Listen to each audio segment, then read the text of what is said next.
మన ప్రభువును రక్షకుడైన మెస్సియ శ్రేష్టమైన రక్షణ నామములో మీకు శుభములు తెలియజేస్తున్నాను. ఈరోజు మీకు చెప్పేటువంటి అంశం ఏమిటంటే, దేవుడు నరుడు కాడా, దేవుడు నరరూపం ఎత్తలేడా అనే అంశమును మీకు తెలియచేయాలని ఇష్టపడుతున్నాను. ఎందుకంటే చాలామంది యేసు ప్రభు వారిని దేవుడు కాదు అని వాదిస్తున్నారు. దానికి కారణంగా కొన్ని లేఖనాలను చూపిస్తున్నారు. అయితే ఇక్కడ గమనించాల్సిన విషయం ఏమిటంటే, ప్రభువారు భూమి మీదికి శరీరాన్ని ధరించి వచ్చేసరికే 39 పుస్తకాలు ఉన్నాయి. వాటిలో దేవుడి గురించి రాయబడిన కొన్ని సంగతులు ఉన్నాయి. వాటిని అప్పటి వారు సిద్ధాంతాలుగా వ్రాసుకోవడం కూడా జరిగింది. వాటిలో కొన్ని రిఫరెన్స్లను పరిశీలన చేద్దాం. మొదటి సమూయేలు గ్రంథము 15వ అధ్యాయము 29వ వచనము, ఇశ్రాయేలీలకు ఆధారమైన వాడు నరుడు కాడు, ఆయన అబద్ధమాడడు, పశ్చాత్తాపపడడు. ఇది రాయబడి ఉంది. దీనిని బట్టి ఆయన నరుడు కాదు అని వ్రాయబడి ఉంది కాబట్టి ఆయన నరరూపం ఎత్తడు అంటున్నారు. ఇది గమనించాలి మనం. ఆయన నరుడు కాడు అంటే ఆయన మానవుడు కాడు, ఆయన మనిషి కాదు అని అన్నాడు కనుక ఆయన మనిషి అప్పటికీ కాడు అనే భావాన్ని ఈ వాక్యం ద్వారా అర్థం చేసుకుంటున్నారు. మరొక రిఫరెన్స్ని మనం పరిశీలించినట్లయితే సంఖ్యాకాండము 23వ అధ్యాయము 19వ వచనం, ఇక్కడ కూడా మనకి దేవుని యొక్క విషయాలు అర్థమవుతాయి. సంఖ్యాకాండము 23వ అధ్యాయం 19వ వచనములో, దేవుడు అబద్ధమాడుటకు ఆయన మానవుడు కాడు, పశ్చాత్తాపడుటకు ఆయన నరపుత్రుడు కాడు, ఆయన చెప్పి చేయకుండునా, ఆయన మాట ఇచ్చి స్థాపించకుండునా అని చెప్తున్నాడు. అంటే అబద్ధమాడేవాడు, పశ్చాత్తాపడేవాడు నరుడు కాడు అనే భావన్నే ఇక్కడ కూడా తెలియజేస్తున్నాడు. అంటే దేవుడు అబద్ధమాడడు, దేవుడు పశ్చాత్తాపడడు కనుక దేవుడు నరుడు కాడు. మనుషులనే వాళ్ళు అబద్ధం ఆడతారు, మనుషులనేవారు పశ్చాత్తాపడతారు కనుక మనుషులు రూపంలో దేవుడు రాడు అనే భావనను వీరు మనకి తెలియజేస్తున్నారు. మరొక రిఫరెన్స్ చూసినట్లయితే హోషేయ గ్రంథము 11వ అధ్యాయము 9వ వచనాన్ని గనక మనం చూసినట్లయితే, హోషేయ గ్రంథం 11వ అధ్యాయం 9వ వచనంలో, నా ఉగ్రతాగ్నిని బట్టి నాకు కలిగిన యోచనను నేను నెరవేర్చను, నేను మరల ఎఫ్రాయిమును లయపరచును, నేను మీ మధ్య పరిశుద్ధుడను కానీ మనుషుడను కాను, మిమ్మను దహించినంతగా నేను కోపించను అంటున్నాడు. అంటే ఇక్కడ నేను మనుషుడను కాను అని దేవుడు చెప్తున్నాడు. కాబట్టి దేవుడు ఎప్పటికీ మనుషుడు కాడు. దేవుడే చెప్తున్నాడు నేను మనుషుని కాను అంటున్నాడు. కనుక దేవుడు మనుషుడు కాడు అంటే దేవుడు మనిషిగా రూపము ధరించి భూమి మీదకి రాడు అనే భావనను ఇప్పుడు మనం చెప్పుకున్నటువంటి వచనాల్లో చూడగలుగుతున్నాం. ఇక్కడ ఈ వచనాలన్నిటిని బట్టి మనకు ఒక విషయం అర్థమవుతుంది. దేవుడు పరిశుద్ధుడు, మనుషులనేవారు మాట తప్పేవారు, అబద్ధమాడేవారు, వారు పశ్చాత్తాపడేవారు అనే విషయాలు మనం ఇక్కడ గమనించవచ్చు.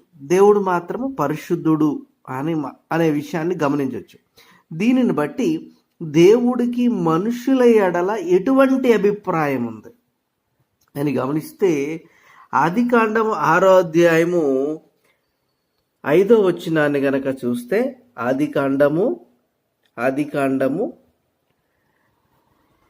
అధ్యాయము 5వ వచనం, నరుల చెడుతరము భూమి మీద గొప్పదనియు వారి హృదయము యొక్క తలంపులలోని ఊహ అంతయు ఎల్లప్పుడూ కేవలము చెడ్డదనియు యెహోవా చూచి అంటాడు. అంటే నరులు చెడుతనం భూమి మీద చాలా గొప్పది. అంటే నరులనే వారు యొక్క హృదయంలోని తలంపుల్లోని ఊహ కూడా చెడ్డదే. అలాంటి నరుడను నేను కాను అని దేవుడు చెప్తున్నట్లుగా మనకి అర్థమవుతుంది. అంటే దేవుడు పరిశుద్ధుడు, మనుషులనే వాళ్ళు వారి ఊహ కూడా చెడ్డగానే ఉంది అనే విషయాన్ని దేవుడు మనుషుల ఎడల కలిగి ఉన్నాడు. ఆదికాండం 8వ అధ్యాయం 21వ వచనములో నరుల హృదయాలోచన వారి బాల్యము నుండి చెడ్డది అంటాడు. అంటే దేవుడు తన గురించి తాను చెప్పుకునేటప్పుడు నేను ఇలాంటి చెడిపోయిన మనిషిని కాను అని అంటున్నాడు. ఒక విషయం మనకు అర్థం అవ్వాలి. ఇప్పుడు దేవుడు నేను మనిషిని కాను అంటున్నాడంటే నేను మనిషిగా మారను అని కాదు. ఇలాంటి మనిషిని నేను కాను. ఎందుకు అంటే ఈ మనుషులందరి యొక్క ఆలోచన విధానం ఎలా ఉంది అని దేవుడు చెబుతున్నాడు. అంటే వారి యొక్క ఆలోచన బాల్యము నుండి చెడ్డది. మనుషుల యొక్క ఆలోచన మాట ఇచ్చి తప్పేవారు, పశ్చాత్తాపడేవారు, ఎప్పుడు అబద్ధమాడేవారు. ఇలాంటి వాడిని నేను కాను అంటున్నాడు అని గమనించాలి. మనం ఇక్కడ గమనించాల్సిన మరొక విషయం ఏంటంటే దేవుడు ఎంతో ఇష్టపడి మనిషిని తయారు చేశాడు. తన స్వరూపమందు తన పోలిక చొప్పున నరుని చేశాడు. ఆ రూపాన్ని దేవుడు పొందలేడా? అది మనం గమనించాలి. ఆదికాండం 2వ అధ్యాయం 7వ వచనంలో నేల మట్టితో నరుని నిర్మించి అంటాడు. నరుని నిర్మించాడు. ఏ స్వరూపంలో చేయాలనుకున్నాడు నరుని? తన స్వరూపమందు నరుని చేయాలనుకున్నాడు. నరుని నిర్మించిన తర్వాత జీవవాయువులను ఊదాడు. అంటే నరుని నిర్మించిన తర్వాతనే నరునిలోనికి జీవవాయువుని ఊదటం జరిగింది. తన రూపంలోకి నిర్మించుకున్నటువంటి నర రూపంలోకి దేవుడు తాను మారలేడా? ఇది మనం గమనించాలి. రెండోది, యేసు ప్రభు వారిని దేవుడు కాదు అంటున్నావు అంటే నరులకుండే స్వభావ సిద్ధమైనటువంటి పాపము యేసు ప్రభు వారికి ఉంది అని మనం ఒప్పుకున్నట్లు అవుతుంది. ఎందుకంటే నరుల యొక్క హృదయాలోచన వారి బాల్యము నుండి చెడ్డది. దేవుడు పరిశుద్ధుడు కనుక యేసు ప్రభు వారిని దేవుడు అనే టైటిల్కి సమానునిగా చేద్దామా? పాపి అనే టైటిల్కి సమానం చేద్దామా? బాల్యము నుండి చెడ్డ మనస్తత్వం కలిగిన వాడికి సమానం చేస్తామా? ఇక్కడ ఈ విషయాన్ని గమనించాలి. యేసు ప్రభు వారు ఎందుకు దేవుడు అంటే ఆయన పరిశుద్ధుడు, పాపము లేనివాడు.